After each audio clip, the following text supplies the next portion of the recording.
ලවදින මෙහාට අයියර මේ මස්පත් දැතුන බගන්න හොඳයි පියරණ වහන්සේ මෙතුවක් කාලයක් උගත්තේ සෑම ශිල්පියෙක්ම ඔබ වහන්සේ ඉදිරියේ පෙන්වීමට අපට අවසර ලබා දෙන මෙන්න අවසර ලබා දෙනවා හොඳයි මල යන්නේ ලබා ගන්න අසිපද දෑතිට අසිපද දෑතේ සවිය තබා ගන්න කිසි දෙයකට බියවට බබා කියන තුන සෑම දෙයක්ම නුඹ ආකාරයෙන් ප්‍රගුණ කළ යුතු තේරුණාද එමයි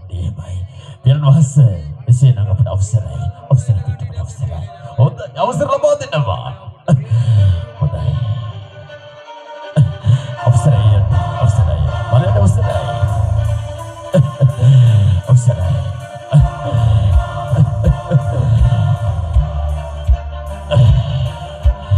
මලයට දසපත දැක්ක සවිය තබා ගන්න කිසි දෙයකට බියවන්න බබ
සතරේ මා පුත්‍රවරුනි පියරණ වහන්සේ අවසරයි සදා කාලේ මගේ රත්න පියාණන්